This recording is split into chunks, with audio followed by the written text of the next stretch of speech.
They laughed first. Not quietly, not awkwardly. They laughed like her dreams were a punchline, a spectacle meant for everyone's entertainment. Amara Lewis stood at the front of her classroom, hands trembling, acne burning under the fluorescent glare. The teacher's question had been simple, almost harmless.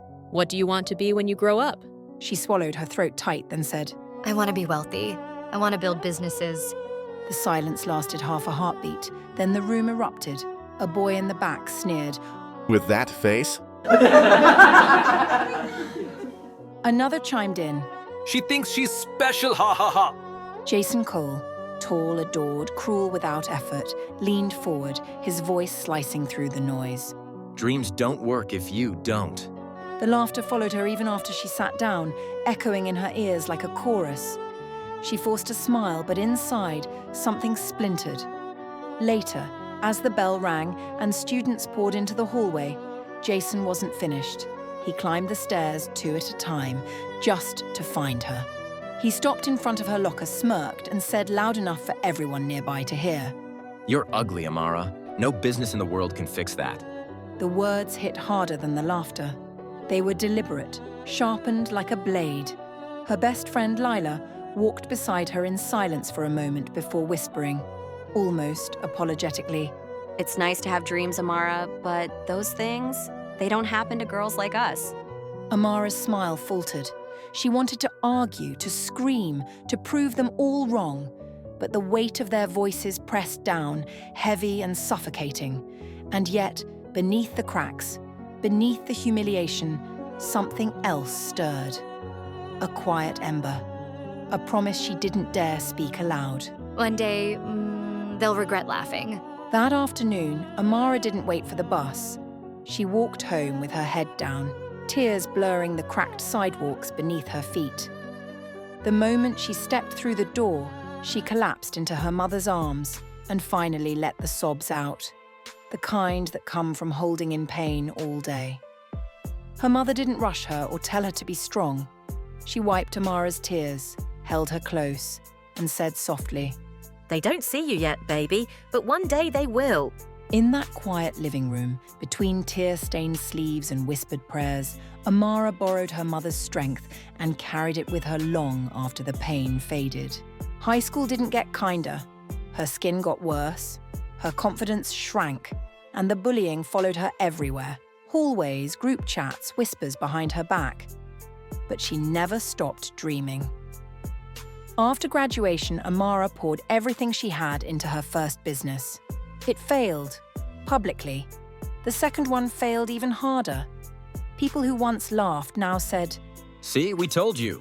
She cried alone. She questioned herself. She almost gave up, but almost wasn't enough to stop her. The night stretched long, filled with rejection letters, failed pitches, and the quiet ache of starting over again and again. Amara rebuilt in silence, brick by invisible brick, while the world around her doubted she could ever rise. Years later, she did. Her third business didn't just succeed, it exploded.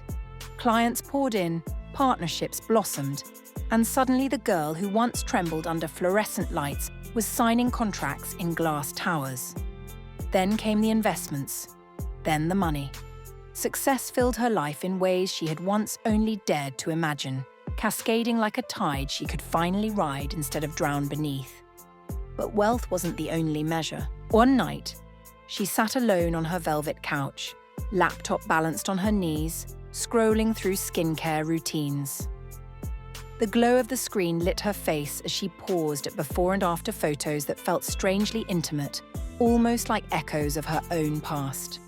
A glass of wine rested beside her, half finished, its reflection shimmering in the polished table.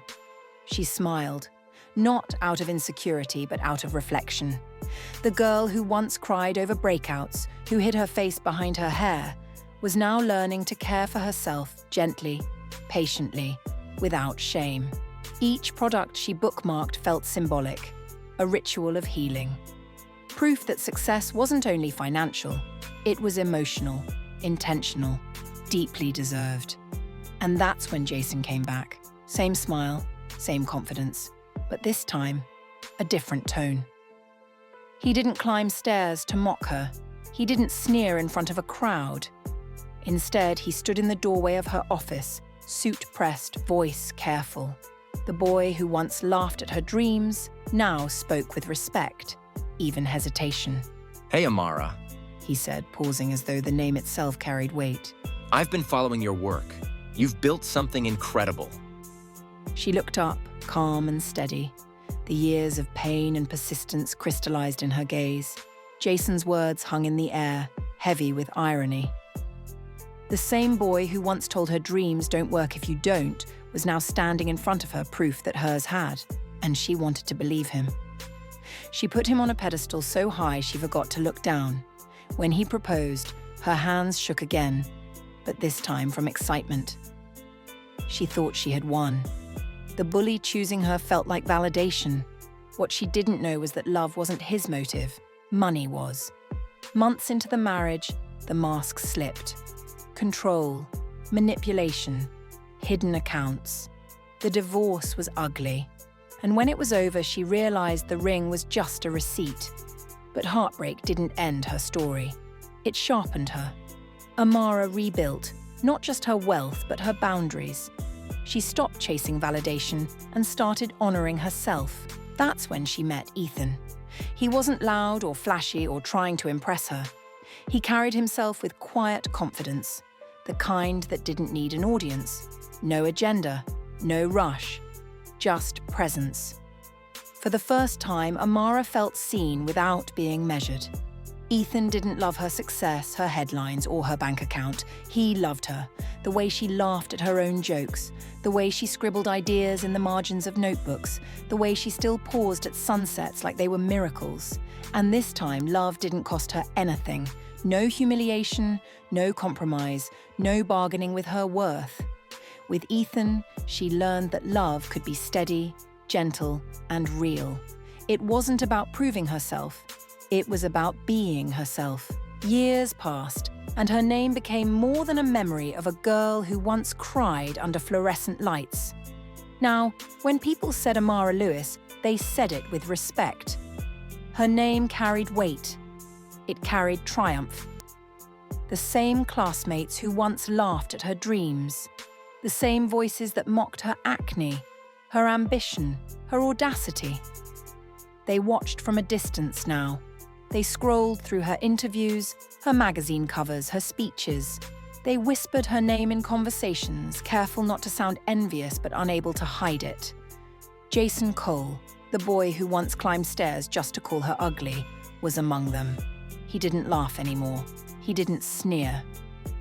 He watched silently, realizing too late that the girl he tried to break had built an empire from the pieces he left behind. And Amara? She didn't look back with bitterness. She looked forward, with Ethan at her side, with businesses thriving, with a life that was hers in every sense. Her dreams had once been mocked. Now they were monuments. Thanks for watching. Remember to like, share, and subscribe.